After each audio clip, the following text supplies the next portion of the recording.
Hi, I'm Jan and I'm a Grace affiliate. And today I'm going to show you how I set up the beginning steps to make a pantograph on my quilting frame, which is the Cutie Breeze, and the machine I use is the Rebel.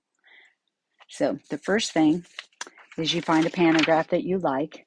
And for the Breeze frame, I print out 5 sheets.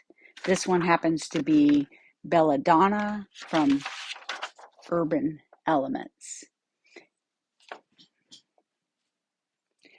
I use a ruler to trim just the edge so I don't have this extra white space here. Just getting it as close as I can. I use a rotary cutter that I use just for paper. It's an older one. And I trim off that piece.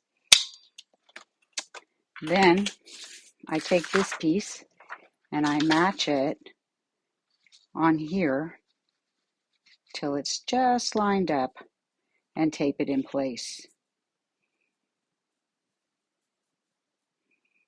That looks pretty good. Just old Scotch tape holding it in place.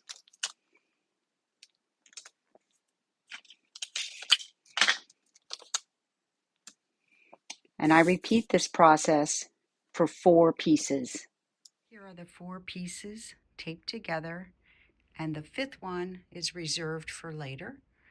And I bring it over to my frame, and I have marked the outer side, I think you see the red dot here, edge of where my frame goes, and then I bring it in a little bit for the safe zone, and I go all the way down, and I marked again at the edge of the red where my frame, where my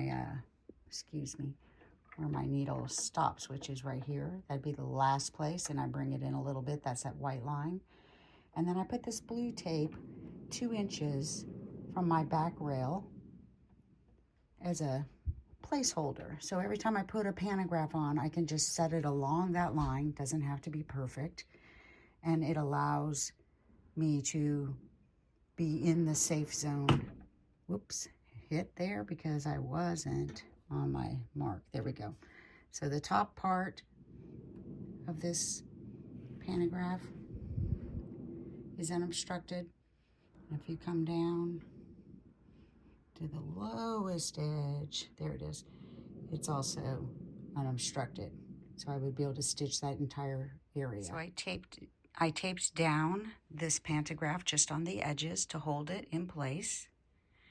And I'm going to line up my laser, here it is, with the spot I want to start out on my quilt, right there, right there. And then I'm going to lock my channel locks. If you don't have these, just put something in front of the wheel to keep it from rolling. Let me lock this in place. And I have another one on the front that I will lock as I load the quilt so it doesn't move. On the front of the quilt, when I load it, I'm going to load it so that this foot is near the edge of the quilt I want to quilt at, so that I only have to shift one direction one time to finish a roll. So that will mean that I'll need to use bungee clamps or a leader or something to get the correct tension on the left side as I start. This pantograph starts at the far vertical spot instead of in the middle. So I had to allow some extra space. It depends on how they're printed and where the starting spot is. But as long as you know where your back line is and you can still fit it on the frame, and I'd kill that by pinning that 5th piece on the quilt where I want to start, aligning the needle right there, and making sure I'm on the same spot down here. Looks good to go. So now I'm going to just clamp my quilt on. So I have the quilt all on the frame and aligned. The paper is still on there. I've double checked that it's at the starting spot there and around back right here.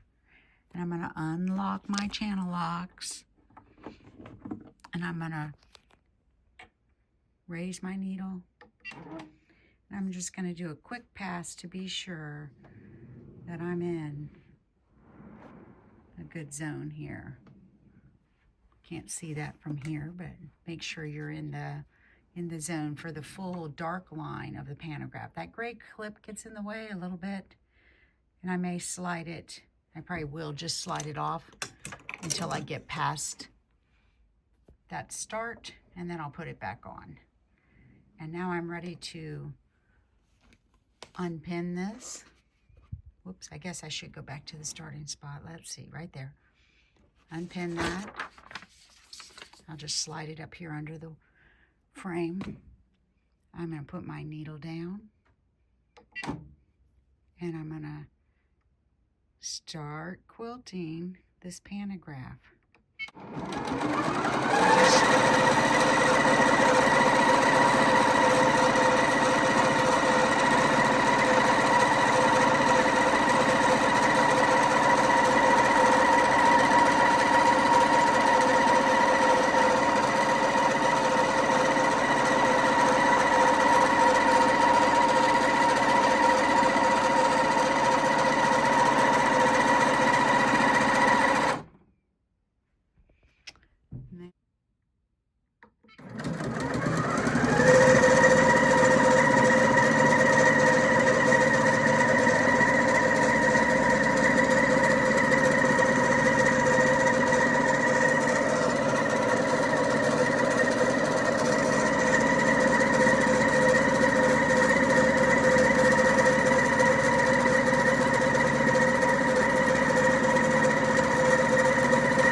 You can see it. There's what it looks like a little bit on there.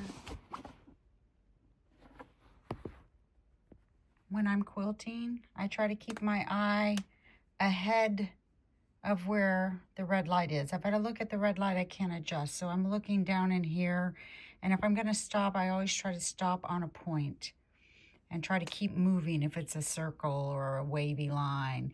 And as you saw, I wasn't directly on the line, but it's an organic shape. It's okay. So as you can see from the front, even though I wasn't directly on those lines where I was trying to film and trace, you can't tell. It looks lovely.